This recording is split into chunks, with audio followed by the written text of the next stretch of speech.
Cinema জগতের পর্দা কাঁপানোর পর এবার রাজনীতির মাঠেও একের পর এক সুপারহিট ছক্কা হাঁকাচ্ছেন জনপ্রিয় অভিনেতা ও নেতা থালাপতি বিজয়। সাধারণ মানুষের জীবনযাত্রার মান বদলাতে এবং একের পর এক মাস্টারস্ট্রোক দিয়ে তিনি যেভাবে চমকে দিচ্ছেন তা সত্যিই অবিশ্বাস্য। রান্নার গ্যাস থেকে শুরু করে নারীদের যাতায়াত সবকিছুই একদম ফ্রি। কি এমন বড় ঘোষণা দিলেন বিজয়? চলুন আজ গল্প ছলে পুরো বিষয়টি জেনে নেওয়া যাক। ঘোষণার শুরুতেই রয়েছে সবচেয়ে বড় চমক, অন্নপূর্ণী সুপার 6 প্রকল্প। এই প্রকল্পের আওতায় রাজ্যের প্রায় 1,30,00,000 পরিবারকে বছরে 3টি রান্নার গ্যাসের সিলিন্ডারের সম্পূর্ণ খরচ সরাসরি তাদের ব্যাংক হিসাবে ফিরিয়ে দেওয়া হবে। আগামী বছরের পোঙ্গল উৎসব থেকেই এই দারুণ প্রকল্প চালু হওয়ার কথা রয়েছে। কারা পাবেন এই সুবিধা? বার্ষিক আয় 2.5 লাখ রুপির মধ্যে থাকা পরিবার, ক্ষুদ্র ও প্রান্তিক কৃষক এবং যে পরিবারে কোনো প্রতিবন্ধী সদস্য রয়েছে এমন লাখ লাখ নিম্ন আয়ের মানুষ এই সুবিধার আওতায় আসবেন। নিয়ম হলো, গ্রাহকরা প্রথমে বাজার থেকে সিলিন্ডার কিনবেন এবং পরবর্তীতে কেনার প্রমাণপত্র দেখিয়ে সেই টাকা সরাসরি ক্যাশব্যাক হিসেবে পেয়ে যাবেন। এতে দৈনন্দিন রান্নার খরচ নিয়ে সাধারণ মানুষের দুশ্চিন্তা অনেকটাই কমে যাবে।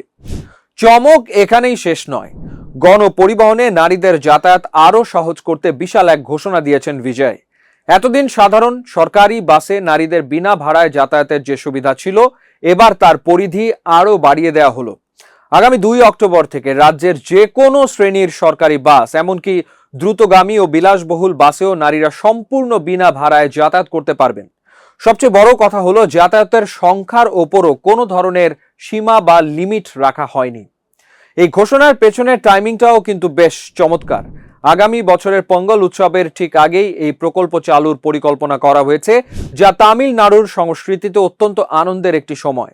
প্রায় 1,30,00,000 পরিবারের কাছে এই উপহার পৌঁছে দিতে রাজ্য সরকারের বছরে 4,000 কোটি রুপির বেশি খরচ হওয়ার কথা রয়েছে। মূলত নিম্ন আয়ের পরিবারগুলোর দৈনন্দিন খরচের ওপর যে মুদ্রাস্ফীতির চাপ তৈরি হয়েছে, তা থেকে সরাসরি স্বস্তি দিতেই এই ক্যাশব্যাক মডেলটি বেছে নেওয়া হয়েছে।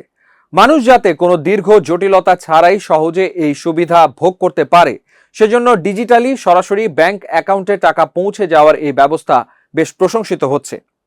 আর সবশেষ যে ঘোষণাটি নিয়ে রাজ্য জুড়ে সবচেয়ে বেশি আলোচনা চলছে, তা হলো চেন্নাইয়ের প্রস্তাবিত পরন্দুর বিমানবন্দর প্রকল্প বাতিল। কৃষি জমি এবং স্থানীয় সাধারণ মানুষের জীবিকা রক্ষার্থেই এই সাহসী সিদ্ধান্ত নিয়েছেন মুখ্যমন্ত্রী বিজয়। তার স্পষ্ট কথা, উন্নয়ন দরকার আছে, কিন্তু কৃষকদের বসতবাড়ি ও ফসলি জমি ধ্বংস করে নয়। তাই জনগণের জীবন ও জীবিকাকে অগ্রাধিকার দিয়ে তিনি এই প্রকল্প বাতিলের ঘোষণা দিয়েছেন এবং ক্ষতি কম হয় এমন বিকল্প জায়গায় নতুন বিমানবন্দর করার কথা বলেছেন।